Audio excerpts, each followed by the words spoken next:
नांदेड जिल्ह्यात नुकत्याच झालेल्या वादळी वाऱ्यामुळे केळी उत्पादक शेतकऱ्यांचे मोठे नुकसान झाले आहे।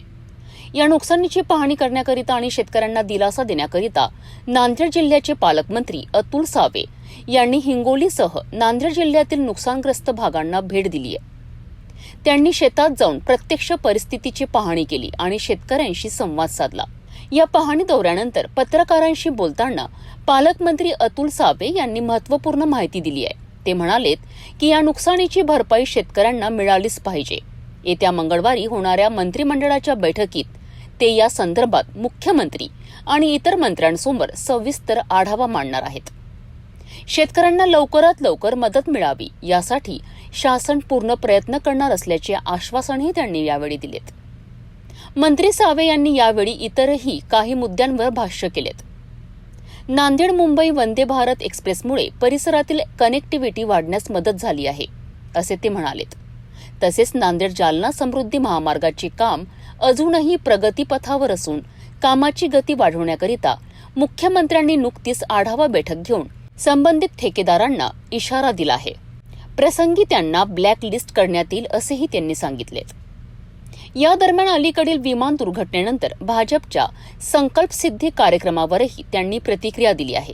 ते म्हणालेत की गेल्या 11 वर्षात पंतप्रधान नरेंद्र मोदींनी केलेल्या कामाचा लेखाजोगा भाजप जनतेसमोर मांडत आहे। विमान दुर्घटनेमुळे कोणताही जल्लोष किंवा आनंद साजरा केला जात नाहीये। 2 दिवसांचा दुखवटा पाडण्यात आला असून कुठलेही कार्यक्रम आयोजित करण्यात आले नव्हते। साहेब, जवळपास 4041 हेक्टरचं नुकसान झाल्याचा प्राथमिक अंदाज आहे। आपण पाहणी करताय, काय शेतकऱ्यांना आश्वासन देणार, कारण फळबागांचं जास्त प्रमाणात नुकसान झालं। आज सकाळपासून आम्ही हिंगोली आणि नांदेड या जिल्ह्यामध्ये अतिवृष्टी आणि हवा म्हणजे वादळ आल्यामुळे जे मेनली केळीच्या उत्पादनाचं नुकसान झालं त्याची पाहणी केलेली आहे आणि अतिशय मोठं नुकसान झालेलं आहे।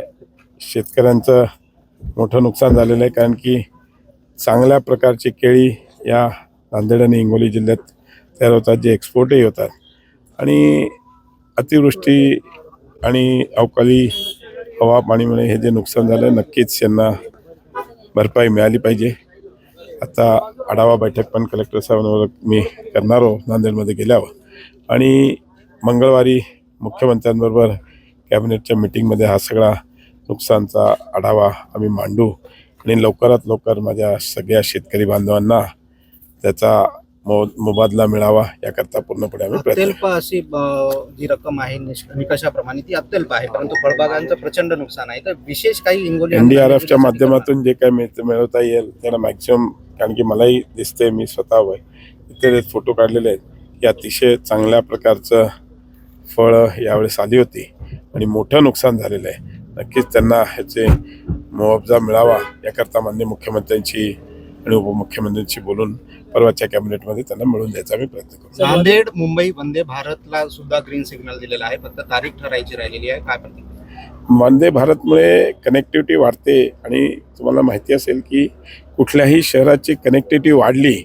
की ते शहर ऑटोमॅटिकली डेव्हलप होते आणि त्या पद्धतीनेच या वंदे भारतची नांदेडशी कनेक्टिव्हिटी झाल्यामुळे नांदेड शहराला नागरिकांना नक्कीच त्याचा फायदा होईल। समृद्धी महामार्गाला जो नांदेड जालना मार्ग जोडला जाणार आहे तो कुठेतरी रखडलेला आहे। नाही, त्याचं काम चालू आहे, थोडंसं स्लो आहे, पण आम्ही त्याच्यामध्ये मध्ये मुख्यमंत्र्यांनी त्याचा आढावा बैठक घेतली होती आणि त्या बैठकीमध्ये त्यांनी म्हणजे डिपार्टमेंटला आणि इव्हन कॉन्ट्रॅक्टरना थोडंसं वॉर्निंग दिली आहे की जर तुम्ही नाही केलं तर तुम्हाला ब्लॅकलिस्ट करू, त्याच्यामुळे तो लवकर होईल। कारण की तुम्ही बघत असाल सगळे समृद्धी असेल किंवा कुठलाही मार्ग असेल त्याच्यासाठी माननीय देवेंद्रजी फडणवीस साहेब अतिशय त्याच्यामध्ये लक्ष घालतात आणि एकनाथ शिंदे साहेब पण, कारण की MSRDC आणि हे सगळे त्यांच्याकडे डिपार्टमेंट असल्यामुळे नेहमी त्याच्या आढावा बैठक घेऊन त्याच्यासाठी विशेष निधी उपलब्ध करून ते रस्ते पूर्ण तयार करतात। वादळी वाऱ्यापूर्वी केळीला 2200 रुपये भाव होता, मात्र नुकसान झाल्यानंतर 1000 ते 1200 आलं। सांगितलं ना, त्यांचं जे शेतकऱ्यांचं नुकसान झालंय ते नक्कीच त्यांना मुआवजा मिळावा याकरता पूर्णपणे कॅबिनेटच्या मीटिंगमध्ये नाही, जिल्हाधिकाऱ्यांनी काल बैठकही घेतली आहे त्याच्यात त्यांनी, पण आम्ही पण त्याच्यामध्ये आता जिल्हाधिकाऱ्यांबरोबर एकदा बसून थोडासा आढावा घेतल्यावर त्यांना काय वॉर्निंग द्यायची ते देऊ। सर, विमान दुर्घटनेनंतर देशात दुखवटा आहे, काँग्रेस सुद्धा दुखवटा पाळते, पण दुसरीकडे भाजप संकल्प से सिद्धी तक कार्यक्रम राबवत आहे। कार्यक्रम बाबत नाहीये, तुम्ही थोडंसं त्याचा गैरसमज करून घेऊ नका. 11 वर्षात मोदीजींनी जे काम केलं तो लेखाजोखा आम्ही जनतेसमोर मांडतोय.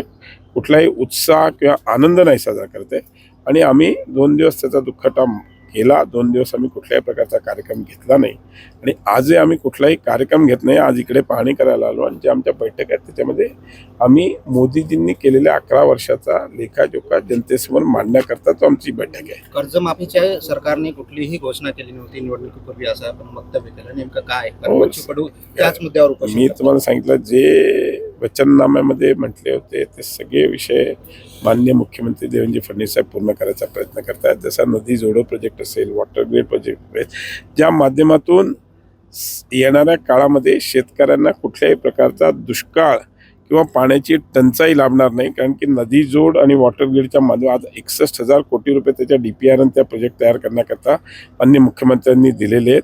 आणि लवकरच हा सगळं झालं तर येणाऱ्या काळामध्ये कुठल्याही प्रकारचे पाण्याची किंवा कुठल्याही प्रकारची टंचाई ग्रामीण भागातील शेतकऱ्यांना लागणार नाही. कर्जमाफी देता येत नसेल, लाडक्या बहिणीला 2100 रुपये देता येत नसतील तर खुर्ची खाली करा असं हर्षवर्धन सपकाळ यांनी सांगितलं. असं आहे, मला एक गोष्ट सांगा, ते सरकारमध्ये होते त्यांनी काय केलं?